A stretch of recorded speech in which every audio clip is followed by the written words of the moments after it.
So hello, welcome to our continuing series of Overcoming Self-Doubt interviews. I am delighted today to be joined by Colonel Simon Browne OBE. Hello, Simon. Hello, Linda, how are you? I'm really well, thank you. I'm very pleased to see you today. Looking forward to having a chat. So, Simon, I'm going to give a brief intro because I am keen to focus on how we are having chats with very high achieving people, and people are often just too modest about their achievements. So I'm going to state your info. Colonel Simon Browne OBE and MBE, in fact, OBE for services in Iraq, MBE for services in Afghanistan, in the British Army for 30 plus years, Deputy Commander of the 11th Infantry Brigade, and the amazing stats tied to that, supporting 23% of the British Army based in the southeast, civil engagement in UK operation of an area with 9.1 million people will call home to. And interestingly to me, in LinkedIn, the headline right now, making the transition from soldier to civilian. Yeah, that's right. It's finally come to the time to leave the army. And, if you're talking about self-doubt, I am having that in spades at the moment as I transition from something that's been such a huge part of my life and now trying to go forward and find something else to do. There's a lot of self-doubt, but I have to say also a lot of excitement. It's hugely, it's really inspiring me to try and find something to do and to try and prove that I can actually be something more than just a soldier. See, even that opening sentence, like full of self-doubt, I guess you would be an individual. People would never put those words against. They wouldn't necessarily think, partly from what you do, the world you inhabit. But actually, you've mentioned to me before that actually self-doubt is something that often military people are experts in. Yeah, absolutely. It's to kind of flip the conversation slightly on its head is that when we do the very adversarial side of our business, actually attacking other people's self-doubt, undermining their belief in their plan or their belief in their cause is actually much of what human conflict is about. So you do become a bit of an expert in trying to identify self-doubt in other people. But if you're really sensible about it, it takes just a few things to remind you that, of course, someone else is trying to do that back at you. So being fully conscious of what generates self-doubt within you, if you don't actually, you tend to make a worse soldier if you don't have self-doubt, if that makes sense. Okay, that does. And I hadn't thought about it in that context before. So where do you start with your own self-doubt then? Because knowledge can feel like a very dangerous thing sometimes. The more you have, the more aware you can feel about something. So if you're feeling self-doubt yourself, that could be amplified. Yeah, no, it's true. One of the things that we do in the army a lot is we change jobs many, many, many times, every 2 to 3 years, sometimes even less. And a lot of people ask us why we do that, because it appears very inefficient on the outside. But you mentioned knowledge. I would kind of translate that into experience. It's that one of the reasons we do it is because you want to give soldiers, officers, a huge bank of experiences so that when they have those moments of self-doubt, when they really don't recognize the situation, when they don't really know what to do, you hope that somewhere in their library of experience, there's something they can go, well, that's close enough. I've done this before. It worked pretty well then. Or actually, no, that didn't work. So let's try something different. So having that huge knowledge base of experience is actually something that tends to help you address self-doubt as you come across it. So knowledge, experience, having that to draw on and react almost intuitively with, is that what you're saying, Simon? I was going to absolutely use the word intuition. I think people tend to define intuition as experience added to your kind of innate intelligence. And the more experience you have, the more you are able to address situations as they come up. So no, we are really big on intuition in the military, and it's often that flash of genius. I think it was Lawrence of Arabia who described it as a bird flying across it was actually a kingfisher flying across a pond. That moment of brilliance, that flash of inspiration that you grab in the moment, in the heat of battle, is often what wins the situation.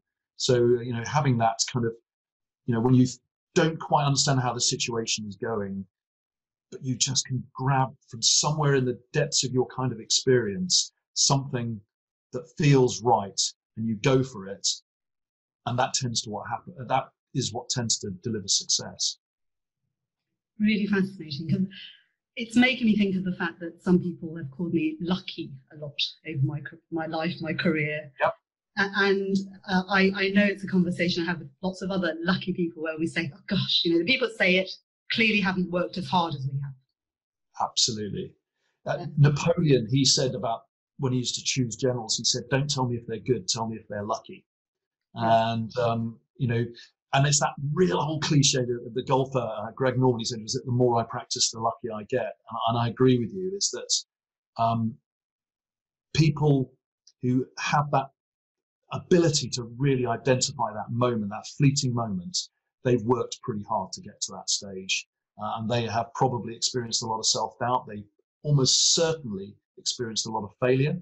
And, you know, I think failure is less and less acceptable in society, but I think we really do need to get back to a position where failure is encouraged. There is such a thing as good failure, and I think that too much in life at the moment doesn't recognize that, because you never learn from what goes well, do you? No, you're absolutely right, and it's language I use so much more since I've left the corporate world. Failing fast, failing forward, versus Yes. Definitely in my corporate life, the language was absolutely failure is not an option. Yeah. And I think if you do that, you mentally box people into a position where failure is almost inevitable. You know, and I've always thought that, you know, I always used to say one of the big pieces of advice I used to give to my soldiers was that on the battlefield, if you're doing nothing, you're probably doing the wrong thing. Is that, you know, that sense that, you know, you've got to try and own your situation. And I wonder now about a lot of people out there in the current situation, particularly who run businesses or do things, or who are furloughed, or who suddenly have no purpose in life because they're not going to work. I would have thought that if they're doing nothing at the moment, they're probably doing the wrong thing. It's a difficult time for people, for sure. And I guess that I have that belief that it's okay not, you know, to feel not okay, but it's how you move out of that that's important. You know, we can't all feel cheery every single day during this weird time, but the ability to move something forward and feel like you're progressing something can make a massive difference. Yeah, I think it's really, really important. I think you hit on something that's really important and really relevant to this, about it is okay not to be okay, is that, you know, people need to feel open that they can actually admit that. I think that it's with the self-doubt thing is that sometimes, you know, in the military world, you know, you have that self-doubt. There's quite a lot of acting in my business, is that when you stand up in front of people and you think this is a really daft plan, but we got to do it, and I've got to sell it to you, is, you know, that self-doubt is nibbling away at your confidence. You know, actually having the ability to go and talk to someone and say, look, you know what, I am a bit worried about this, and to share it. I think if you try to gloss over that, again, that's where you go wrong. If you don't open up, if you don't share, if you try to play too much of a poker face, I've seen so many people fail because of that.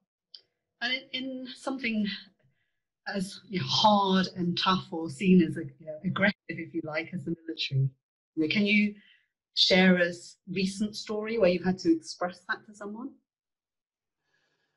I think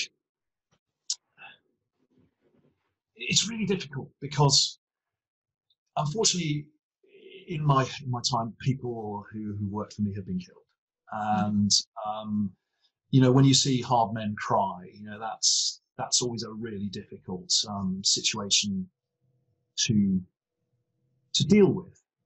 But, you know, how you then mentor people through that, and unfortunately, I've had to do that for a few times, and the approach has always been, you know, don't worry about it. You know, it's human. I think the worst thing you can say to somebody, and when I joined the army, we did say this a lot, is just man up. You know, just man up. It's such an appalling thing to say to somebody.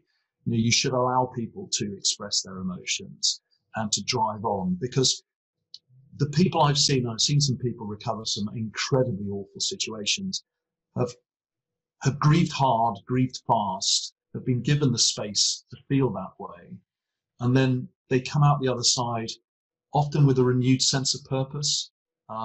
Often they then go on to act in the memory of the person they've lost, or probably more accurately in the honor of the person that they've lost.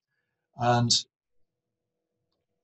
there's a fine line at times like that between getting on with the business, and people can become so pent up about it that it turns into anger, and anger is not an emotion that you want people to have. People probably will feel that's strange for me to say, that anger and aggression's good if controlled. Anger, by its very nature, can't be controlled, so it's bad. Yeah. So, dealing with people's emotions in that way is really difficult, but it is something that unfortunately I've had to go through. So it's making sure that the emotions are used in a positive way, right? Because if you're just angry, there's no good decision that can come out of that. Absolutely. And if you don't let people take the cork out of the bottle, it's just going to swell and swell and swell until it pops. And actually being able to relate to people on a human level is really, really important, I think, in every walk of life. And having your own self-awareness, I think, is so important. I always say to a lot of people about leadership in the military is that the only thing that is ever going to stop you being a great leader is a lack of self-awareness. If you don't understand yourself, how can you make yourself better? How can you improve? And the theme of what we're talking about today is, self-doubt has racked me throughout my whole career. We had a discussion about it, earlier, is that because we move jobs so often, I've always had this mantra about it's going to be the next job that finds me out. The next job will be where finally I fail. But somehow I seem to have limped on for quite a long time without that necessarily totally happening. Well, I think you've picked up on some really important themes there, that actually no matter how anyone is perceived, we're all human, and we all have the same human reactions to many scenarios. It's how we then respond to that, as with the anger example. It's if we're responding only in anger, then the next result is not likely to be the best one. So first, appreciating that we're all human. You've talked about the need to go out and get the right support, whether it's mentoring someone that's dealing with that. So if you're on the other side of that, how do you go out and get that support if it isn't spotted? And then I guess that theme of actually, no matter what world you're in, if you're not self-aware, how can you lead people through change? And if that self-awareness needs to include self-awareness of your self-doubt. Yeah, absolutely. I think change is a really interesting one. Is that I'm quite an analog person, and I carry a notebook all around because the batteries never run out and it still works in the wet.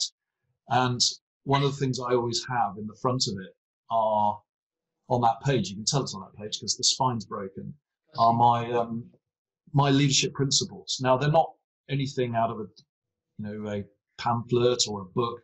They're just the rules by which I want to be judged and how I want to live. And I always come back to these. And so much of it is about, who are you? One of the great quotes I got from a football manager is, it's nice to be important, but it's important to be nice. Mm-hmm. That, again, a lot of people will think in the military, you just shout at someone, jump, and they'll ask you how high. In my experience, that'll only get you so far. What will get you really to succeed all the time is people who know that you genuinely care about them, that that their wife's just had a baby, or that their husband's gone away, or knowing people's names. How many people don't bother to learn people's names? So I think that it's things like that in my opinion, are game changers in organizations, because we're humans, exactly as you say. Yes, human-centric approach to anything you do is, I believe, is vital. So I love hearing you say that. And again, I guess a lot of people wouldn't necessarily think about that from a military perspective in quite the same way. So it's Well, no, stated. yeah, people talk about discipline, and in the army, of course, discipline it's one of our core values and standards. Of course, it is. Yeah. But imposed discipline again only gets you so far. It's self-discipline. It's we talk about doing the right thing when nobody's looking. Yes. That's again is what really makes a difference in life.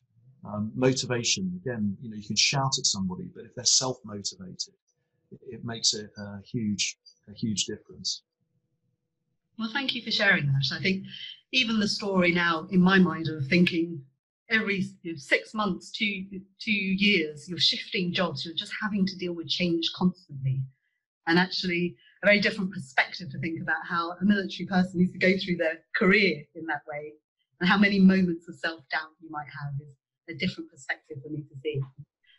Specifically, you mentioned the current situation with COVID. How have you been dealing with this situation now?